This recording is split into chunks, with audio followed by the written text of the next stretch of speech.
కొత్త బిజినెస్ కోసం ఆలోచిస్తున్నారా? ఈజ్ ఆన్ డిస్ట్రిబ్యూషన్ కోసం కాల్ చేయండి 9154729854.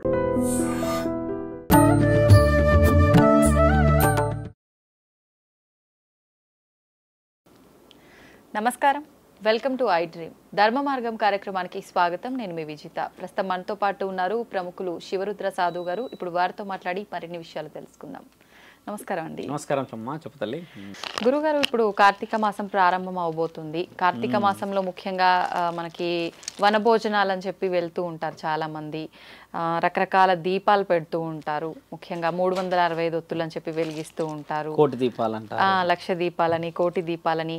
ఎందుకు అసలు ఇన్ని రకాలుగా ఎందుకు చేయాలి ఈ మాసంలో అంటారు? డిసెంబర్ మాసంలో ఏర్పడుతుంది. అంటే మనం కొంచెం స్ట్రేట్ డిస్కషన్ మాట్లాడాలి. డిసెంబర్ నవంబర్ ఈ మంత్లో, ఈ డిసెంబర్ నవంబర్ మంత్లో ఎలా ఉంటుందంటే అమ్మా, చలి ఎక్కువ ఉంటుంది. మనిషికి రోగ నిరోధక శక్తి అనేది తగ్గిపోతుంది. ఎందుకంటే అమ్మా, మనం వర్షాకాలం దాటి వస్తాం. ఇప్పుడు చాలా చాలా చెరువులు, తర్వాత సరస్సులు అన్నీ నిండిపోయి ఉంటాయి. ఆ తరుణంలో ప్యూరిఫై అయిన వాటర్ ఎక్కువ ఉంటుంది. ఎందుకంటే కొన్ని డస్ట్ అంతా క్లీన్ అయినాకనే ప్యూరిఫై వచ్చిన ఆ వాటరు వనమూలికలతో వచ్చిన వాటర్ పైనుంచి వస్తాయి కదా. అప్పుడు ఏమవుతుందంటే అమ్మ, మీరు అంటున్నట్టుగా ఈ మాసంలో ఇన్ని దీపాలకి ప్రత్యేకత అసలు ఏమిటి అని అన్నప్పుడు, సూర్యుడు ఈ యొక్క మంచుతో కప్పబడతాడు ఈ మాసం మొత్తం. ఎక్కువ శాతం చూస్తే ఎండ రాదు మనకి. రాని ఆ సమక్షంలో మనకి శరీరానికి సౌష్ఠత ఒకప్పుడు ఏంటంటమ్మా, ఎండనే. ఇప్పుడు మనకి ఇంత లైటింగ్ కానీ ఇంత కంటెంట్ ఉంది, లేదంటే మనం రానికి పోనీకి ఫెసిలిటీస్ ఉన్నాయి కదా. ఒకప్పుడు అడవి ప్రాంతాలే మనకి, గ్రామాలు తాటి మట్టలతోనే గుడిసెలు. అంటే మనిషికి ప్రొటెక్షన్ చాలా అవసరం కాబట్టి ఎండలో కూర్చునే వాళ్ళు కదా. అయితే ఈ తరుణాన్ని దాటే ఆ మహాకరుణ ఈ యొక్క సిచ్యువేషన్ ఏంటంటే, పరమాత్ముడు ఏం చేశారంటే, ఒక మహానీయుడి కలలో కనబడి ఈ యొక్క దీపాల వెలుగుని సూర్యుడి దాకా చేర్చేలా చేశాడు. ఆ యొక్క రశ్మి అంటే కిరణాలు పైనుంచి ఎలాగొచ్చి మన శరీరానికి తగిలితే ఆ రోగ నిరోధక శక్తి వేడితో వస్తుందో, ఇక్కడ అందరూ దీపాలు పెడితే అది ఊరూరా వెళ్ళి ఆ దీపం యొక్క కాంతి అంటే ఆ కిరణాలు పైదాకా వెళితే అమ్మ, సూర్యుడి వైపు ఉన్న ఆ దట్టమైన మంచు అడ్డు తొలగాలి అన్న తరుణం శాస్త్రీయంగా రుజువు చేయబడింది.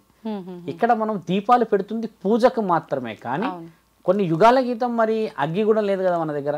దీన్ని ఎవరు కనిపెట్టారు అని అంటే, ఇట్లా మహానీయులు కళలో కనబడి దేవాది దేవతలు ఇచ్చిన సెలవు ఇది.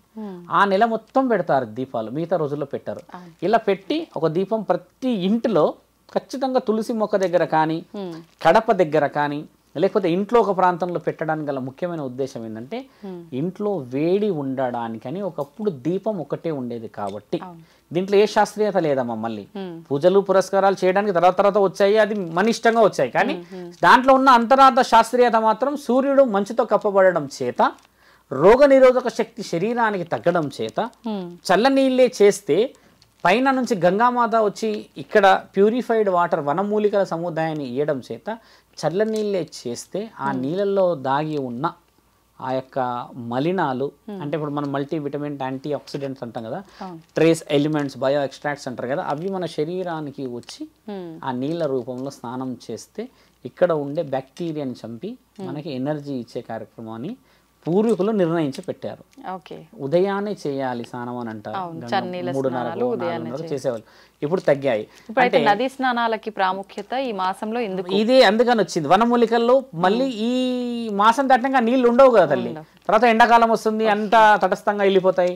వచ్చిన దాని తరుణమే అది. ముఖ్యంగా దీపాలు పెట్టడానికి గల ముఖ్యమైన కారణము ఆ పైన. వనభోజనాలు చేయడానికి గల ముఖ్యమైన కారణం ఏంటంటే, కొంతమంది మనకి వ్యతిరేకంగా చెప్పిన వనభోజనాల ప్రత్యేకత గురించి.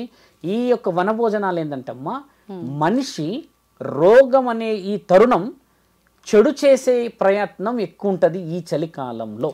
ఎలాగంటే అమ్మా, ఇంట్లో నుంచి బయటికి రాకపోవడం చేత శ్వాసకోశ ఇబ్బందులు, శరీరం మీద ఏదైనా దద్దుర్లు కానీ దురదలు కానీ వచ్చే ఈ వ్యాధులు, ఇంతకు మించి ఇక్కడ మనకి జలుగురులాగా ఫామ్ అయ్యి కోల్డ్, కఫ్, వైరల్ ఫీవర్స్ వచ్చే ఈ తరుణం పరమాత్ముడు ఏం చేశాడంటే, ఈ వర్షం పడినప్పుడు అడవిలో ఉన్న ఆ మహా వృక్షాల పైన వనమూలికలన్నింటినీ సిద్ధం చేసి పెడతాడు. ఎందుకంటే స్టోర్ అవుతాయి అక్కడికి వచ్చి ఆకుల మీద. ఆ వనభోజనం అనే ఒక కార్యక్రమాన్ని ఈ మాసంలో వెళ్ళినప్పుడు, ఆ 6 గంటలు 7 గంటలు ఉన్నప్పుడు పీల్చే ఊపిరిలో ఆ ఉన్న వాతావరణంలో వ్యాధిని తగ్గించే ఏదైతే శరీరంలో ఉంటాయో వాటికి శక్తినిచ్చే వనమూలికలు 23 రోజులకు ఇస్తుంది. అక్కడ ఒక రోజు మొత్తం చెట్టు కింద గడిపితే 23 రోజులు ఆలోపు మాసం అయిపోతుంది. ఒక్కసారన్నా పోవాలి అడవికి అన్న ఉద్దేశంతో భోజన కార్యక్రమాలు పెట్టారు. మన వాళ్ళు మహానీయులు ఫుల్ బాటిల్ తీసుకొని వెళ్ళి దాన్ని భ్రష్టు పట్టిస్తున్నారు. ఇక్కడ అదా పోవడం చాలా తప్పు. దాన్ని శాస్త్రీయంగా వన భోజనాలు అంటే, వనం అంటే అడవి, అక్కడ భోజనాలు చేసి విశ్రాంతి, పిల్లలు ఆడుకుంటుంటారు. ఆ చెట్లని ఇలా కదులుతాయి తెలుసా అమ్మ, ఊపుతారు ఉయ్యాలలు పెట్టి. దీని అంతరార్థం కూడా అదే. అది ఎంత కదులుతూ ఉంటే దాంట్లో ఉన్న ర్యాపిడ్ అంటే అది జరుగుతున్న కొద్దీ ఆ వనమూలికలు అనేది స్ప్రెడ్ అవుతూ ఉంటుంది. ఈ విధంగా రావడమే నిజంగా నిర్ధారించిన ప్రూఫ్స్ ఇవి. ఇందులో శాస్త్రీయత ఉంది లేదని అంటలేము, దైవాజ్ఞ ఉంది లేదని. కానీ దేవుడు ఇచ్చిందల్లా ఎవరిని కాపాడడానికి? నిన్ను నువ్వు కాపాడుకోవాలి, నన్ను నేను కాపాడుకోవాలి. ఈ గాలి పీల్చుకోవడం స్వచ్ఛంగా ఉండాలి. ఎందుకంటే సూర్యుడే మంచుతో కప్పబడుతున్నాడు అని నీళ్ళల్లో వనమూలికలు పెట్టి, చెట్లల్లో వనమూలికలు పెట్టి పరమాత్ముడు మంచి ఆజ్ఞని మనకు ప్రసాదించి పెట్టిండమ్మా.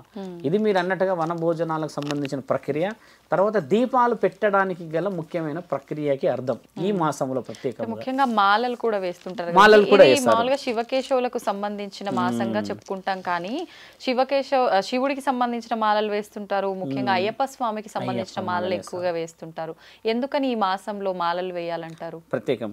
అయితే పరమాత్ముడు ఏం చేస్తాడంటే అమ్మ, ఈ తరుణం దసరా జరిగిన ఈ సందర్భంలోనే మహిషాసురుడు మీకు గుర్తుండొచ్చు అమ్మ, నవరాత్రుల్లో ఆ మహిషాసురుడి వారసుడే ఈయన గారు బయలుదేరుతాడు. ఇప్పుడు బయలుదేరి ఏం చేస్తాడంటే తీవ్రమైన తపస్సు చేస్తాడు. ఎలా తపస్సు చేస్తాడంటే అమ్మ, ఇక బ్రహ్మని మహా డిస్టర్బ్ చేసేస్తాడు. బ్రహ్మ ప్రత్యక్షమైతే ఏం కావాలి కోరండి అని అన్నప్పుడు, మాకు స్త్రీ పురుషుడు కలయికతో ఉన్న ఒక శరీరంతో పుట్టిన ఎవరూ చంపకూడదు, మమ్మల్ని 12 సంవత్సరాలు దాటని వాడు 12 సంవత్సరాలు ఉన్నవాడే బాలవాడు అయ్యి నిత్య బ్రహ్మచారి అయ్యి మమ్మల్ని చంపిన తర్వాత పెళ్ళి, సౌభాగ్యం, సంసారం అనేది ఉండకుండా ఉండే కఠోర తపస్సు గలవాడు మాత్రమే చంపాలి అన్న వరాన్ని పొందుతాడు. అయితే బ్రహ్మ కొంచెం ఆలోచనలు ఏం పడతాడంటే, ఒక స్త్రీ ఒక పురుషుడు కలిస్తేనే కదా పిల్లలు పుట్టేది, ఈమె గారేమో ఇద్దరు కలవకుండా పుట్టిన వాడి వల్లనే నాకు మరణం కావాలి, అలాంటి వాడే మమ్మల్ని చంపాలంటే ఎట్లా పుడతాడు అలాంటి వాడు అన్న ఆ తరుణమే ఆయనకు తదాస్తు అనేస్తాడు. నీ ఇష్టం అన్నట్టుగా అంటాడు తదాస్తు అని. అన్ని వెళ్ళిపోయినప్పుడు ఇక్కడ జరుగుతున్న తరుణం ఏంటంటే, శివుడు భస్మాసురుడికి వరాలు ఇచ్చేసి కూర్చున్నాక ఆ భస్మాసురుడు నా వరం పనిచేస్తుందో లేదో అని శివుడి తల మీద చేతి పెట్టి శివుడు పరిగెత్తుతున్న తరుణం కూడా మన దగ్గర రాసింది, చదువుతూ ఉంటాం. తండ్రి పరిగెత్తుతున్నప్పుడు మహానీయుడు మహావిష్ణువు ఏం చేస్తాడంటే, శివుడు అలా ఈ రాక్షసుడి నుంచి తప్పించుకొని పోవడం కొంచెం మనకు ఇబ్బంది కదా అని చెప్పేసి మోహిని అవతారాన్ని తీసుకొని వచ్చి ఈ భస్మాసురుడి యొక్క మైండ్ డైవర్ట్ చేసిన తరుణం డ్యాన్స్ చేసి నృత్యం చేసి ఆయన గారి చేతు పెట్టుకున్న తర్వాత భస్మం అయిపోయినప్పుడు పరమాత్ముడు శివుడు ఆ యొక్క తెలివి, ఆ యొక్క అందచందాలను చూసి, మోహిని యొక్క రూపాన్ని చూసి మోహిస్తాడు. ఎలా మోహిస్తాడంటే అమ్మ, అది కూడా మనం దీంట్లో తెలుసుకోవాల్సిన అవసరం ఉంది. ఈ శివకేశవుల కలయిక చాలా చెడుగా చెప్తారు చాలామంది. అలా కాదు, తండ్రి ఆ ఐ కాంటాక్టు మోహిని నుంచి తప్పియాడు అనమాట. ఆ చూసిన ఆ తరుణము ఇద్దరు, ఈయన నటరాజుడు ఆవిడ మోహిని, ఇద్దరు కలిసి ఎంతలా ఆడతారంటే అమ్మ నాట్యము భూమండలాలకు కదిలిపోతాయి. ఇద్దరి కేశాలు కలుస్తాయి ఇలా. శివకేశవులు అంటే కేశాలు అంటే తెలుసుగా, ఇలా వాళ్ళిద్దరు ఆడిన ఆ తరుణం అమ్మ, ఆ ఎండ్ వచ్చే సమయానికి ఇద్దరి కంటి నుంచి పడిన అక్షుయే ఆర్యన్, పుట్టినవాడు అయ్యప్ప. ఆర్యన్ అంటారు ఆయన పేరు, అసలు పేరు ఆర్యన్, తమిళనాడులో ఆర్యనే అంటారు. ఆ ఆర్యన్ పుడతాడు, కాలి కంటిలో నుంచి పడిన ఆ అక్షుతోనే పవిత్రంగా పుడతాడు, శరీరాలతో పుట్టాడు ఆయన. అంత పవిత్రంగా పుట్టిన ఆ తరుణం తర్వాత రూపం ఎత్తేసినాక ఆయన గారు 12 సంవత్సరాలు అయిన తర్వాత ఇక్కడ నుంచి రాక్షస సంహారణ జరిగిన ఆ తరుణాన్ని అప్పుడు అందరూ దేవాది దేవతలు వచ్చి, నీవు పుట్టింది దీనికే మణికంఠ, ఈ విషయం కోసం వచ్చావు, ఇది నీ కారణం చేత అన్న ఆ తరుణాన్ని నాకు స్వయముగా తల్లి తండ్రులు లేరు అని చెప్పి తండ్రి వెళ్ళి శబరికొండ వైపు కూర్చుంటాడు. అప్పుడు నా భక్తులను నేను రప్పించుకోగలను, బ్రహ్మచారులు కన్యగా మాలలు వేసిన వాళ్ళు చూసుకుంటాను, యుగం అనేది మొదలైన తర్వాత అన్నప్పుడు ఆయన వెళ్ళి కూర్చున్న ఆ కొండ ఈరోజు మనం చూస్తున్న కేరళలోని శబరికొండ. ఒక వ్యక్తి కలలో కనపడి భక్తుల్ని రప్పించుకునే ఆ యొక్క మహానీయుడి ప్రయత్నమే. అప్పుడు నీవు 10 కోరికలు కోరవలేను, అందులో నేను సంవత్సరానికి ఒక కోరిక తీరుస్తాను, ఆ కోరిక తీర్చే సమయానికి నువ్వు నా కొండకు రావలేను అని అంటాడమ్మా. ఓకే. ఇక్కడ రాక్షసుడినేమో కరెక్ట్గా 12వ సంవత్సరం చంపుతాడు, తల్లిదండ్రులు లేరని కొండెక్కుతాడు, బ్రహ్మచారిలాగా ఉండిపోయి కన్యలాగా ఉండి అలా వెళ్తున్న తరుణం కలిసి వస్తుంది. ఇక అప్పుడు ఈ యొక్క మహాభక్తుడు ఏం చేశాడంటే ఆ కోరికలు తీర్చుకొని ఇదే మాసంలో మహానీయుడి కృతికా నక్షత్రంలో జరుగుతున్న ఈ మహా సంగ్రామాలను గెలిచినందుకు చల్లటి ఆ నీళ్లు వనమూలికల సముదాయం శరీరంలో తీసుకొని దీక్షను పూని భోజన నియమ నిబంధనలు పాటించిన వాడు శరీరంలో వీర్యాన్ని ఉత్పత్తి చేయకుండా 47 రోజులు ఉన్నవాడు నా దగ్గరికి వస్తే నేను కోరికలు తీరుస్తానని శాసన గ్రంథాల్లో రాసి పెట్టుంది. అయితే ఇక్కడ భోజనంలో మనం ఛానల్లో ఉన్నాం కాబట్టి తెలుసుకోవాల్సింది ఒక మాల విరమణ ఎలా జరుగుతుందంటమ్మా. ఇక్కడ 47 రోజులకు అక్కడికి వెళ్ళి మాల తీసుకుంటాం మనం, మండల దీక్ష అంతా వదిలేస్తాం కదా. ఇక్కడ మాల అనేది మన వాళ్ళు తినే ఈ భోజనం 5-6 రకాల భోజనాలు తింటాం మనం. కొంచెం ఫ్రై చేస్తారు, పప్పు చేస్తారు, అన్నాల్లో 2 రకాల అన్నం వండుతారు, పులిహోర ఇవన్నీ పెట్టేసి బహు ఇష్టముగా మంచిగా భారీగా తింటారు. అలా తింటే నీ మాల విరమణ అయిపోయినట్టే. ఎందుకంటే శరీరంలో వీర్యం ఉత్పత్తి అవుతుంది. అంత అన్నం తిన్నప్పుడు వాటి యొక్క ఎనర్జీ అంతా మరి ఏది ఉత్పత్తి చేయాలి? పురుషుడికి వీర్యమే ఉత్పత్తి చేస్తుంది, అంతకుమించి ఏం చేయదు కదా. ఒకసారి వీర్యం ఉత్పత్తి అయిందంటమ్మా నీ మాల అదే రోజు విరమణ అయిపోయినట్టు. కాబట్టి ప్రతిఫలాలు చూడట్లేరు ఇక్కడ. మాల వేసుకున్న వాళ్ళు మితమైన భోజనం, పెరుగు లేదా సాంబారు లేదా చారు, అందులో అల్లం తర్వాత కారం తర్వాత ఉల్లిగడ్డ ఉండకుండా తినాలి. ఇప్పుడు చాలామంది పాటిస్తారు అలా, కొంతమంది అలా మన వాళ్ళు తిన్నారు కదా. మన వాళ్ళు కొంచెం బలంగానే పాపడాలే ఇంత ఉంటాయి, ఒకటొకటి అన్ని వేసి అయ్యప్పలు కూర్చుంటారు. అలా ఉన్న దాంట్లో మన వాళ్ళు తెలుసుకోవాలి అంటున్నాను. ఎందుకంటే ఒక మాలలో శక్తి ఎందుకు నశిస్తుంది, మీరు ఇంత భక్తులు అయ్యి ఉన్నా కూడా ఎందుకు సాధిస్తలేరు అని అంటే, కన్యాతనంతో కూర్చున్నాడు 12 సంవత్సరాలకి అయ్యప్ప. అక్కడ కారణ జన్ముడై తల్లిదండ్రులను వదిలిపెట్టి కొండ చేరిన అయ్యప్ప నీవు ఏ పవిత్రతో పోవాలని అడుగుతున్నాడు ఆయన. అన్నీ కోరుకొని నువ్వు పవిత్రంగా నా దగ్గరకు వస్తే కోరికలు తీర్చడానికి నేను సిద్ధంగా ఉన్నాను అన్నాడు కదా. అట్లా నిజంగా పవిత్రంగా చాలామంది లక్షల్లో కుటుంబాలు బాగుపడిన వాళ్ళు ఉన్నారు.